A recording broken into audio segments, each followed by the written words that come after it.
ሶፊያ ሸባባው ልትመለስ ነው። ቅዱስ ላሊበላ አስቸኳይ መረጃ ተላለፈ። ወንድማችን ጋዜጠኛ ነጋሽ ከተገናኘ መረጃ። ውድና ኩራት ቤተሰቦቻችን ኦርቶዶክሳውያን እንዴት አላችሁ? እንዴት ቆያችሁ? እንዴት ሰነበታችሁ? ሰላማችሁ ይብዛ ለማለት ወዳለው መረጃው ጉልበት እንዲኖረው ላይክ ማድረግ ሼር ማድረግ ማዳረሳችሁ እንዳይዘነጋ ያልኩኝ በቀጥታ ወደ ጥንክሮቻችን እናምራለን። በዛሬ ቪዲዮ መረጃ ማስረጃዎቻችን ከምንቃኛቸው ከምንመለከታቸው ሐሳቦች ጉዳዮቻችን እንግዲህ መካከል የሶፊያ ሽባባውን ጉዳይ እናነሳለን። የወንድማችን ጋዜጠኛ ነጋሽንም ጉዳይ የምንመለከት ይሆናል። ይበልጥ ግን የቅዱስ ላሊበላ ላይ ያለውን መረጃ ብንመለከት የተሻለ ነው። ስለዚህ አስቸኳይ መረጃ ነው። ላሊበላ ይከበር ታሪካችን ይጠበቅ በሚል በርካታ መምህራን አባቶቻችን ኦርቶዶክሳውያኑ ጭምር ድምጻቸውን እያሰሙ ይገኛሉ።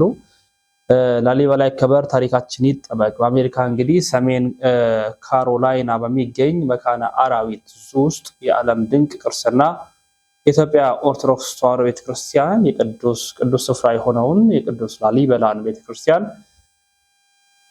አምሳያ ለዝንጀሮች መጠለያ መገንባቱ እጅግ የሚያሳዝንና የሚያስቆጣና የቅድስና ንቀት ማሳያ ሆኗል።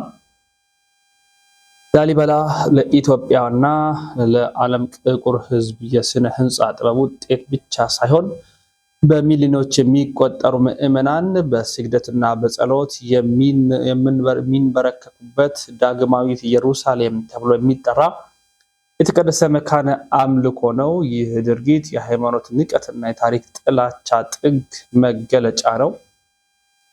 ከ900 ዓመታት በፊት በመላእክት ረዳትነት የታነጹና ዛሬም ድረስ መንፈሳዊ አገልግሎት የሚሰጡትን አብያተ ክርስቲያናት ቅርጽ ለእርሳት ማቆያነት መጠቀም አፍሪካውያን የገነቡትን ድንቅ ጥበብ ዝቅ አድርጎ የመመልከት የዘረኝነት ቅሪት ነው።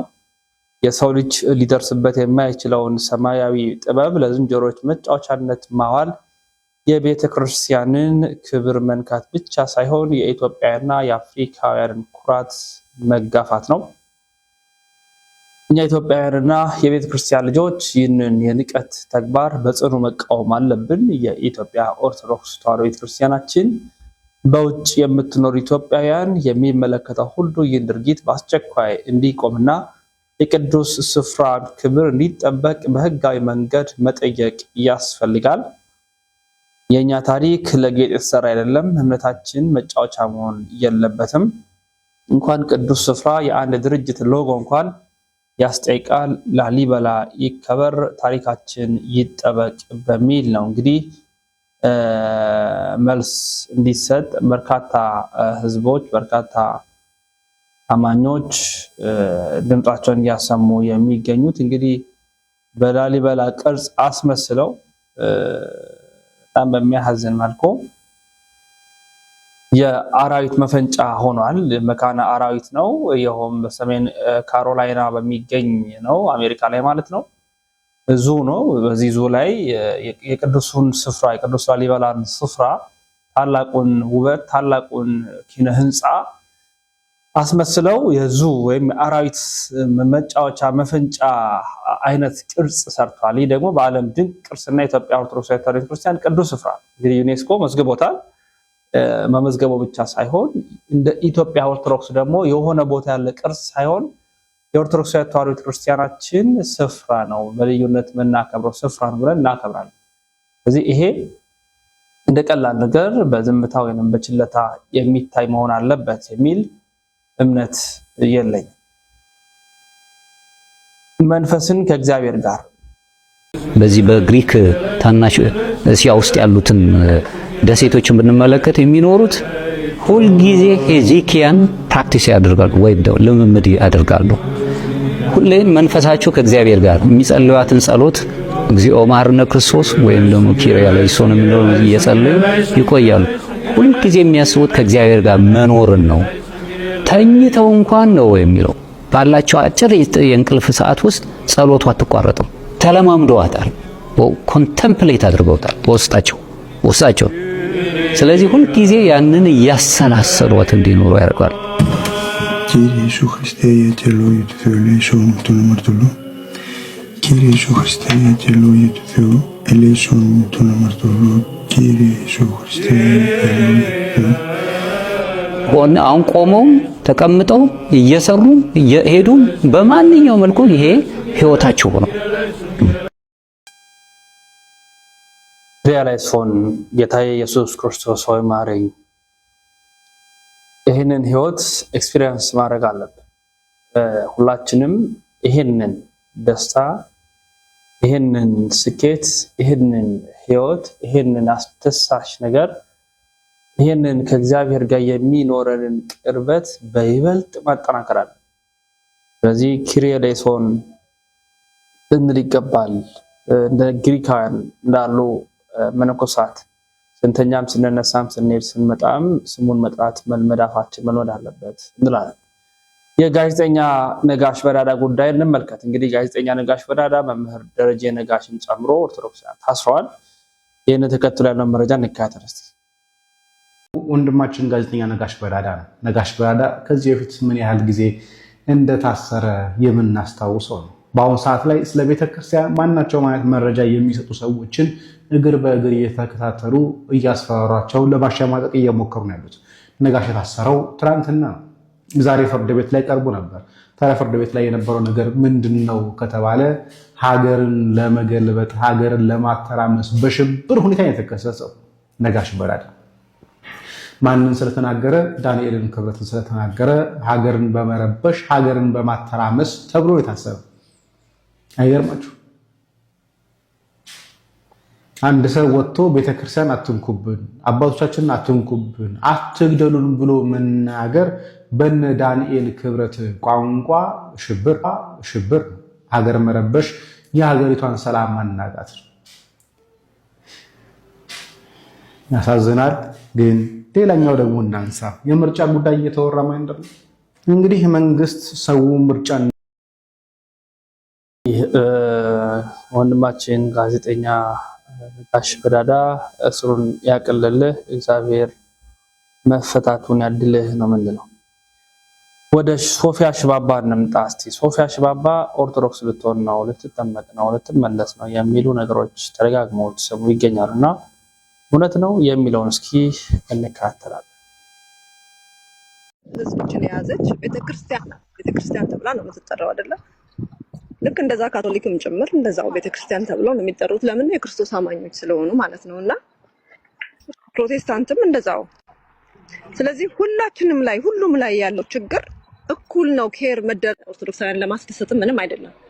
የምሬን ነው ያልኩት፣ የእውነቴን ነው ያልኩት። እኔ ማንም ፕሮቴስታንት በዚህ ነገር ቢያዝን ጉዳይ አይደለም።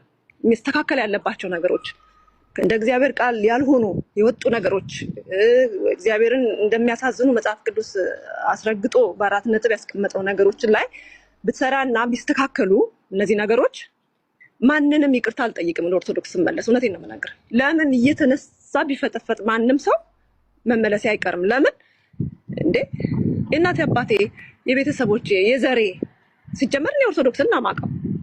ሲወለድም ጀምሬ በኦርቶዶክስ ቤተ እምነት ውስጥ ነው የተወለድኩት፣ ያደግኩትም እዛው ነው። እዛ ተመለሰች ብሎ ሰው ሊደነግጥም ግራ ሊገባውም አይገባም።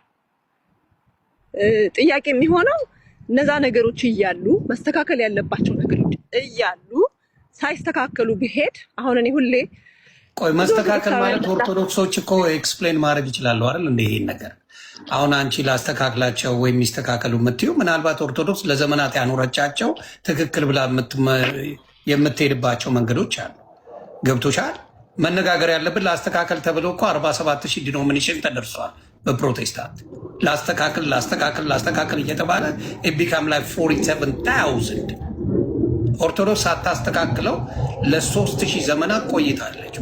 እኔ አሁን ለምሳሌ ተግባባን። አሁን የኦርቶዶክሱን አቁመናል እዚህ ጋር ባለው ነገር ላይ ብንነጋገር ነው መልካሙ እንጂ ኦርቶዶክስን እዚህ ጋር መናገሩ ጥቅም የለውም። እኔም ለምን ሪያክት አደርጋለሁ? ምክንያቱም እዛ ቤት ያየሁትን ነገር ስላለ አምገነ ሪያክት።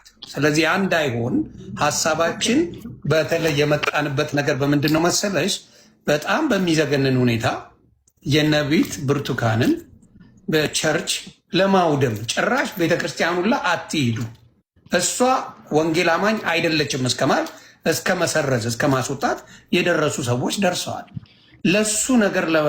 ለሱ ነገር ፊክስ ለማድረግ የመጣንበት ጉዳይ እንጂ ስለ ኦርቶዶክስ ጉዳይ ልንነጋገርበት የመጣ ነው አይደለም። እሱ ከሆነ ደግሞ በሌላ አጀንዳ መተን ስለዛ ዲስከስ ማድረግ እንችላለን። ዳብን ሰይድ የኦርቶዶክስ ወንድምና እህቶቼ በሌሉበት አምና ገነ ሌደን ባሪ ቶክ ባር ኦርቶዶክስ ባሉበት ደስ ይለኛል። ከሌሉ ግን ሶሪ ቻሌንጅ ገብተህ እኔ አሁን ይሄ ያልኩህ ነገር በነገራችን ላይ ከእነሱም ጋር በነበረን ሚቲንግ ላይ እንደዚህ ቲክቶክ ላይ ስናወራ ያልኳቸው ነገር ያውቃሉ። ብዙ ጊዜ ደጋግሜ ብያቸዋለሁ። ያ ቢያውቁ የማይቀበሉ አሉ። አገባሽ ፐርፌክት ናት ብለው የሚያምኑ ኦርቶዶክስ በሚሊየንስ ስላሉ ብትስተካከል ካል ስህተት አለባት እያልሽ ነው። ያ ደግሞ እንደ ስድብ ነው የሚያዩት። እንደዛ አይደለም። እንደ ስድብ ነው የሚያዩት። ዮኒ ይቅርታ፣ ምንድን ነው እኔ አሁን እዚህ ጋር ስለ ሃይማኖት እንድናነሳ አልፈልግም። ስለዛ እንድናወራ ፈልጌ ሳይሆን እኔ አጋጣሚ ስትመጣ ለኦርቶዶክስ ያለኝ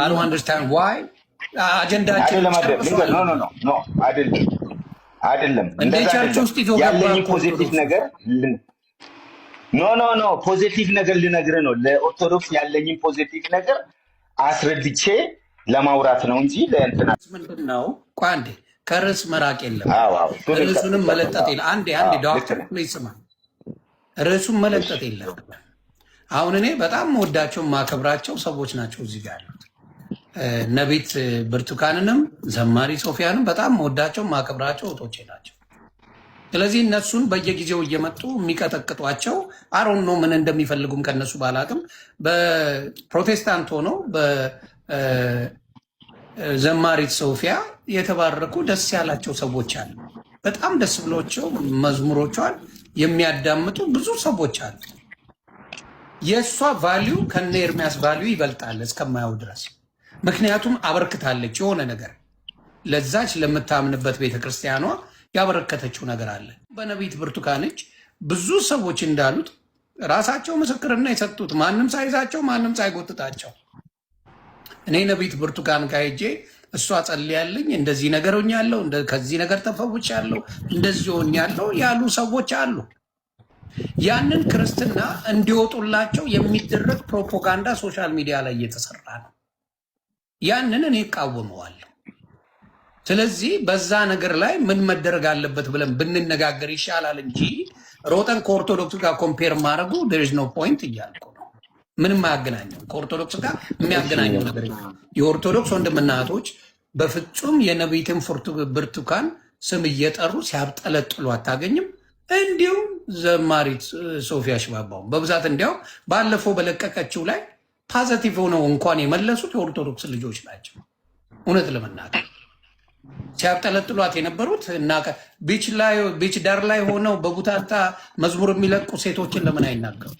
እሷ እንዲያውም ቤቷ ውስጥ ሆና ነው ያመሰገነችው። እውነት ለመነጋገር ሽንት ቤት ሆነው እንደዚህ እያሉ የሆነ ነገር የሚያደርጉ ብዙ እያሉ እነሱ መቃወም እየተቻለ እሷ ላይ ሲሆን ግን የሚያበረቱት ድንጋይ ከባድ ስለሆነ ያንን ነገር ፊክስ ለማድረግ ነው የመጣ ነው እዚህ ቦታ ላይ ቱቢያነስ። ግን አሁንም እላለሁ ኦርቶዶክስን አቁመን ስለ ኦርቶዶክስ ስለዚሁ ስላለው ችግር እዚህ ውስጥ ቆርጥመው ሊበሏቸው ያሉትን ሰዎች ቢያስተካክሉ በሚል የመጣ ነው። ስለዚህ ኦርቶዶክስ መናገሩ አስፈላጊ ነው። እሱ ላይ ፎከስ እናደርግ። ዮኒ አይ ልክ ነው። ርዕሱ ስለ ኦርቶዶክስም ስለ ፕሮቴስታንትም አይደለም ርዕሱ። ይቅርታ ዶክተር የምትናገረው ካለ ላስጨርስ። እናገራለሁ። ምንድን ታውሪ የነበረው እኔ ስል ኢንቫይት ስደረግ ማለት ነው። እኔ ግን ያው ለኦርቶዶክስ ያለኝን ፖዚቲቭ በሚል እንጂ ስለሱ ለማውራት አይደለም የገባሁት። እና ምንድነው ምን መሰለህ ዮኒ፣ በዚህ ምድር ላይ አንድ ትልቁ ማወቅ ያለብን ነገር ምንድን ነው? እንደ አገልጋይም እግዚአብሔርን እንደምናመልክም ሰዎች እኛ የምንዳኘው በእግዚአብሔር ቃል ነው፣ በእግዚአብሔር መንፈስና በእግዚአብሔር ቃል ነው። በዘመናት መካከል ሰዎች የቪዲዮ መረጃ ማስረጃዎቻችን ይህን ይመስላሉ። በሌሎች መረጃዎች እንመለሳለን። ሰናይ